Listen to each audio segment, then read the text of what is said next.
Assalamualaikum warahmatullahi wabarakatuh. Izin memperkenalkan diri, nama saya Putri Yuliana dengan NPM 2213025021 dari Program Studi Pendidikan Teknologi Informasi kelas A.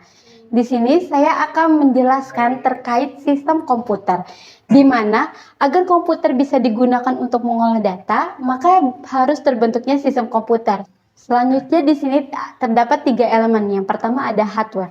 Hardware ini merupakan perangkat keras komputer yang secara fisik terlihat dan dapat dipegang. Lalu yang kedua ada software. Software ini merupakan perangkat lunak atau program yang berisi perintah untuk melaksanakan pengolahan data. Dan yang terakhir ada brainware. Brainware ini merupakan pengguna. Yang pertama ada hardware. Hardware ini dibagi dalam beberapa bagian yang berfungsi sebagai, yang pertama sebagai alat input. Contohnya ada keyboard, mouse, mikrofon, dan scanner. Nah, dikatakan sebagai alat input karena perangkat-perangkat ini masuk ke dalam kategori untuk digunakan menginput atau memasukkan data ke dalam komputer. Selanjutnya sebagai alat prosesor. Yang pertama ada prosesor, RAM, motherboard, serta card interface. Nah, perangkat ini dikatakan alat prosesor karena untuk memproses data yang diinput lewat perangkat input yang tadi. Lalu berfungsi sebagai alat output. Contohnya ada printer, monitor, serta speaker. Nah, alat ini juga dikatakan sebagai alat output karena ketika data berupa audio yang diinput lewat mikrofon, maka data tersebut akan dikirim ke perangkat yang berfungsi sebagai alat proses. Nah, setelah diproses, maka akan dikirim ke alat yang berfungsi sebagai alat output. Karena berupa audio, maka yang akan dikeluarkan sebagai informasi yang berhubungan dengan audio yang akan dikeluarkan lewat speaker. Yang terakhir, berfungsi sebagai input output. Contohnya ada hard disk, flash disk, CD atau DVD, dan yang terakhir ada disket. Next.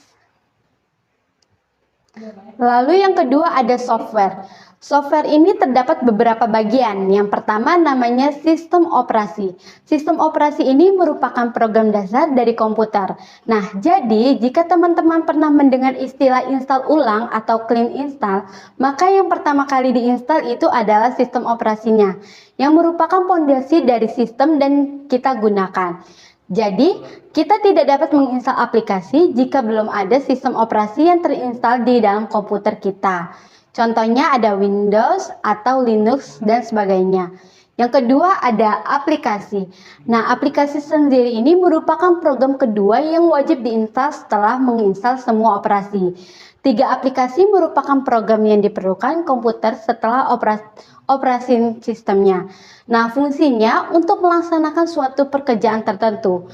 Nah, aplikasi ini dibedakan berdasarkan fungsinya. Misalnya ada aplikasi pengolahan kata, ada aplikasi pengolahan angka, Microsoft Excel, kemudian ada aplikasi editing gambar dan sebagainya.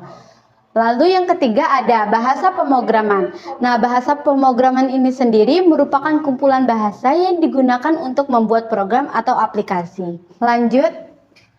Dan yang terakhir ada brainware. Brainware ini orang yang terlibat dalam komputer. Nah, contohnya seperti pengguna. Brainware ini juga terdapat beberapa bagian. Yang pertama ada operator. Operator ini dimana bisa dijadikan bertindak sebagai desain, seperti editing video, editing gambar, dan sebagainya. Lalu yang kedua ada programmer. Selanjutnya ada computer engineering, di mana bisa saja menjadi teknisi laptop atau teknisi jaringan. Lalu yang terakhir ada sistem analisis. Jadi, brainware ini juga dibedakan berdasarkan kemampuan mereka menggunakan sistem komputer. Dari keempat tadi itu merupakan inti dari brainware.